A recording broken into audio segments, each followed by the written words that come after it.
finaliza a los 28 años cuando usted ya tiene pareja y inicia una construcción de vida, etc.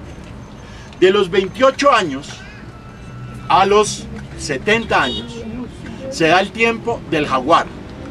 El jaguar es un animal que ya no es como el águila de visión y el otro de olfato, sino es un animal de tacto. O sea, ustedes han visto a Michael Jackson, ¿no? El jaguar es como Michael Jackson, él va adelante y atrás y usted no sabe por dónde va. Y tiene en su piel la esmeralda. La esmeralda es básicamente un principio muisca, porque hay dos estructuras en los mitos muiscas, que cuando mueren Bachué y su hijo se vuelven la serpiente de agua, que es Sumapaz, que es la que bota el río Tunjuelo, que es el tunjo de oro, que es el agua, el tunjo del oro azul, que es el agua. Y el otro es que Bachué está dentro de una esmeralda, recogiendo el principio de vida. Porque las esmeraldas colombianas son las mejores, porque tienen toda la estructura vegetal de la selva húmeda, del Carare, etc. Entonces son muy hermosas. El jaguar, esas pintas, que es contraria al leopardo, lo que tiene adentro es una esmeralda, por eso para ellos es el animal clave, el jaguar. El jaguar derrota a la anaconda, que es la reina del Amazonas. Jaguares hay desde la selva del Paraná hasta la Sierra Lacandona, en lo que hoy es Chiapas, pero no hay más jaguares en el resto del planeta. Entonces ese animal es un animal de tacto, y entonces tiene 3 ciclos. De los 28 a los 42 años se vuelve un jaguar coyote, un jaguar que olfatea. De los 42 a los 56 se vuelve un jaguar quetzal, o sea, amplía la visión. Y de los 56 a los 70 se vuelve jaguar, y ya de los 70 a los 84 se vuelve jaguar rana, que es cuando inicia el camino a ser rana. Porque el último ciclo, y solo ve verdes, ¿no? Los verdes de la selva. Su punto clave es a las 6 de la mañana, a las 6 de la tarde en la selva amazónica.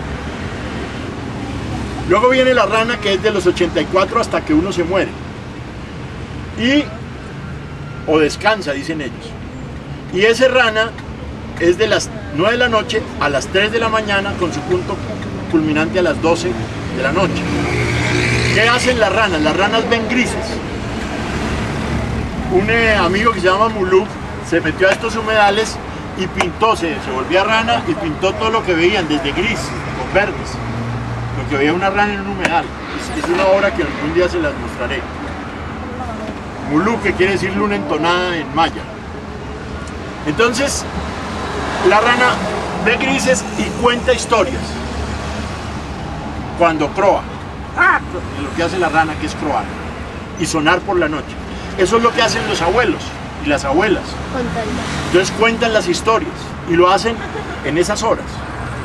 Ya ahí se vuelve uno un nuevo elemental.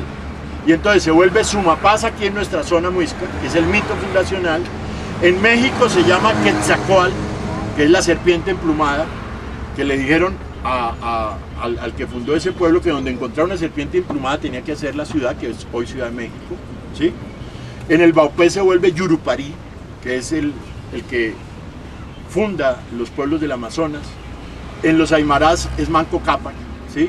O Huiracocha, que quiere decir Guaira es el cielo y Cocha el agua, que es el juntar el cielo con el agua, que es la construcción humana, ¿sí? Y entonces ya uno, metido en la tierra, estructura los procesos míticos. Entonces fíjense que es todo un currículo, que la escuela no era solamente pues en la Cansamaría y donde encarretaba un mamo a los niños y tal, no, sino era todo el ambiente como un proyecto cultural y educativo, ¿sí? Ese es el currículum amerindio. Entonces, para que lo tomen, eso acompaña lo del Quetzal y el Nahual. Eso es el libro que nosotros leímos. ¿Tienen preguntas o no? ¿Dudas? ¿Qué les parece el cuento? Ay, bonito. Interesante. Interesante porque no se conocía nada de la historia, ¿no? ¿Dónde están los libros? Al menos yo no. No, Entonces otro cuento que les voy a contar es que los pelados del INEN de Kennedy hace más o menos 4 años hicieron un símil de humedal en la cátedra de Ciencias Naturales. O sea, cogieron tierra, la humedecieron, etcétera, y reconstruyeron vegetación. Y encontraron temas, el acueducto retomó esas cosas porque fueron temas que no habían visto, porque ¿quién quiere ver un humedal? Pues si el olor, ¿no? Nadie. Entonces, por ejemplo, si se hacen experimentaciones en el aula de ese tipo, o sea, ustedes pueden hacer simulacros, o sea, construir nuevamente la estructura física, la estructura biótica, la estructura antrópica, y se hace un proceso de laboratorio donde uno puede construir cosas, ¿sí? Bueno, lo otro es que me han preguntado mucho sobre Techotiva.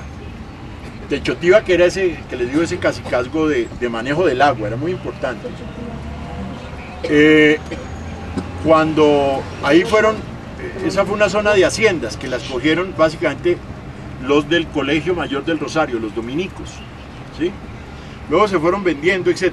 Una de esas haciendas entre Bosa y Kennedy, hoy Kennedy, era la hacienda de la familia Gaviria. No la Gaviria, Carlos Gaviria, ni de César Gaviria, sino del abuelo de Camilo Torres Restrepo, porque él es Camilo Torres Restrepo Umaña Gaviria.